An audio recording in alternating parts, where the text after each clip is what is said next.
Improving habitat quality is not only an enjoyable process, but it usually translates to more venison in the freezer and bigger antlers on the wall.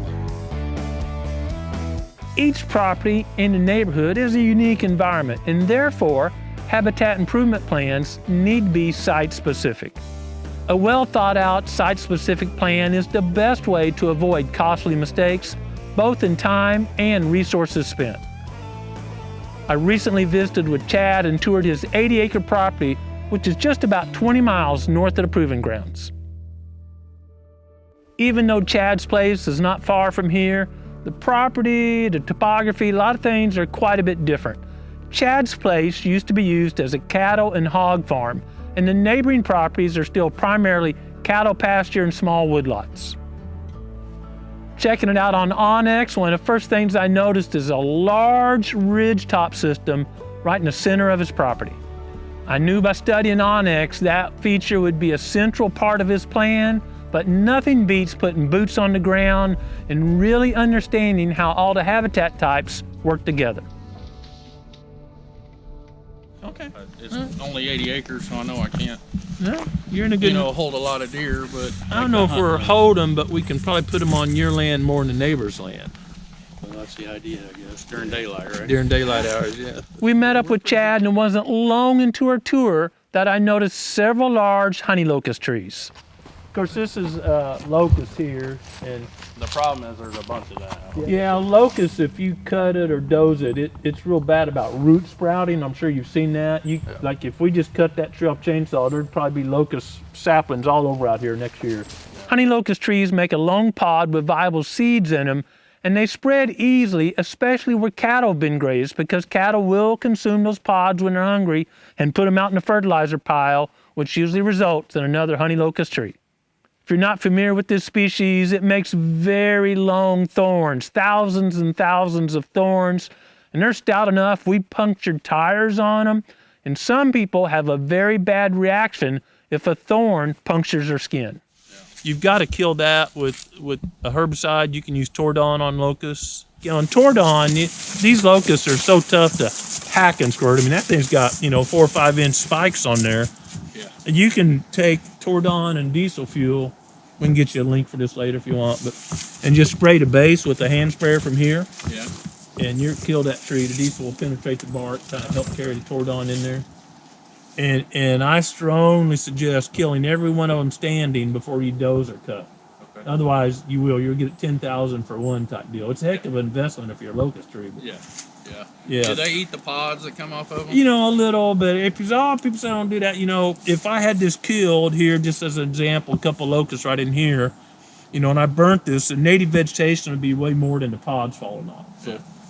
And you're going to be fighting tractor tire flats and bumping their knees at night, trailing a deer and whatnot. You don't want that. Honey locust was just one of the species I suggested he remove from his woodlots. Removing species that aren't beneficial to that management goal is the best way to get more sunshine to the forest floor and allow native plants such as grasses and forbs to grow. Growing Deer is brought to you by Bass Pro Shops and Cabela's. Also by Reconics, Winchester, Avian X Decoys, Lacrosse Footwear, Fleet Outdoor Apparel, Morel Targets, Hoyman, Hooks Custom Calls, Summit Tree Stands, RTP Outdoors, Yamaha, Fourth Arrow, onX Hunt, Scorpion Venom Archery, Case IH Tractors, Burris Optics, Bloodsport Arrows, Code Blue, Decode, G5 Broadheads, Prime Bows, and Redneck Hunting Blinds. As I continued touring Chad's property, I noticed several large, nice white oaks right on the edge of those old ridgetop pastures. And it was obvious why. Half of that tree was getting full sunshine, able to photosynthesize or grow a lot more. But once we got down the slope into thicker timber, it was typical of a high-graded, overstocked forest. The better trees have been taken out years, maybe decades ago, and a lot of saplings have grown up. They're larger trees now, all kinds of competition, and none of them were great quality trees. Right now your woods are so open, you got to kill all the trash trees. I'd kill every trash tree on here. Leave your good oaks and get some fire in there. Basically make a savanna.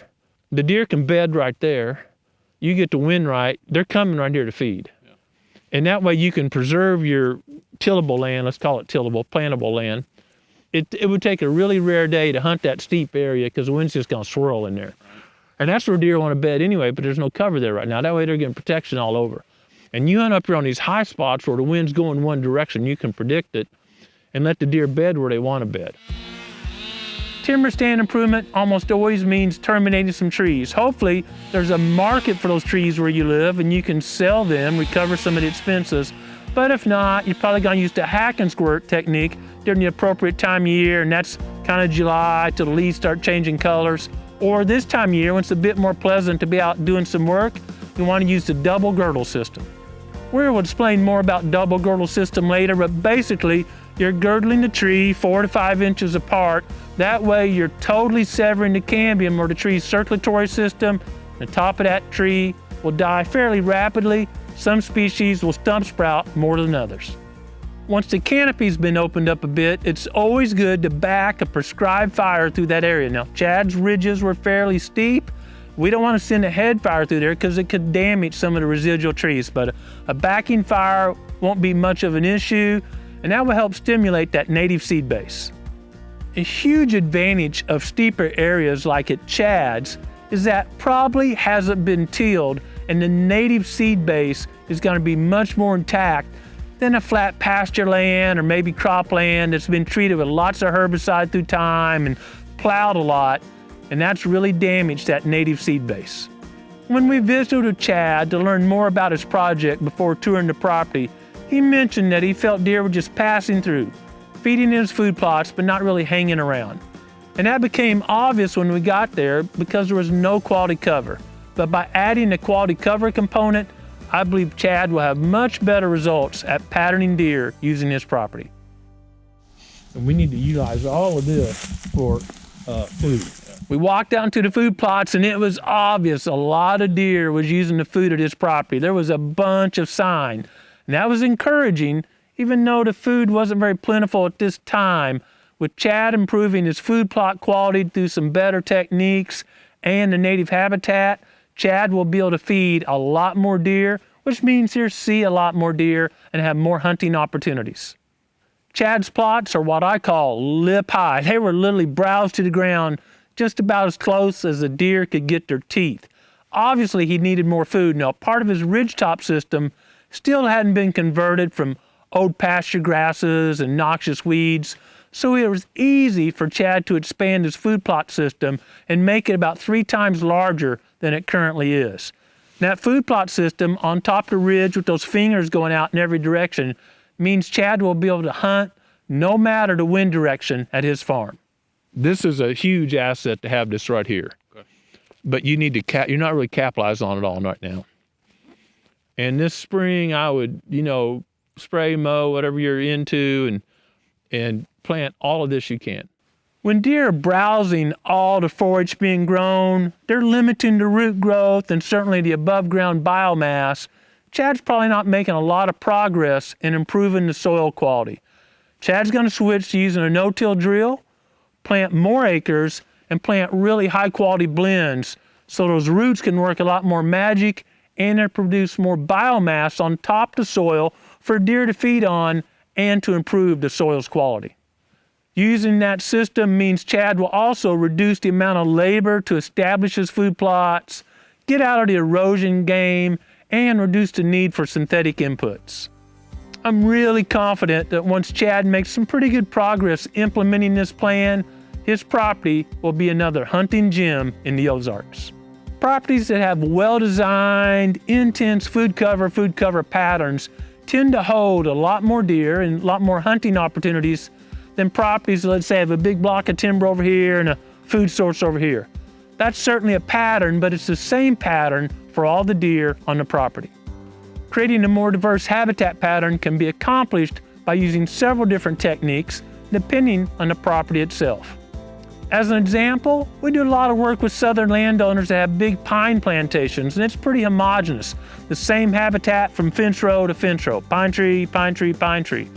The pines are thin pretty young, and one of my favorite techniques in that type habitat is converting those thin rows into food plots, and you end up with food, cover, cover, food, cover, cover, depending on how many of those rows you convert to a food plot, and that is ideal deer habitat. they're very comfortable there because they're never more than a couple of steps away from cover.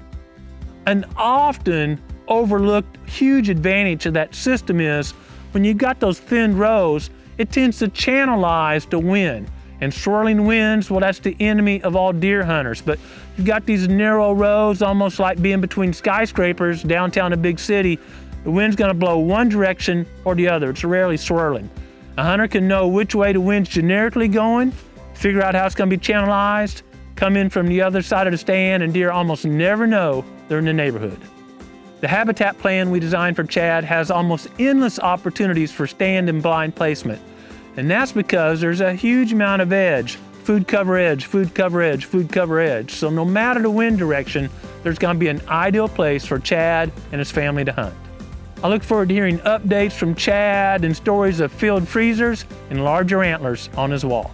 Getting outside and learning the property, really checking out all the details and coming up with a plan to improve the hunting and habitat is a great way to enjoy creation. But more importantly, I hope we all take time every day to be quiet and seek God's will for our life. Thanks for watching Growing Deer.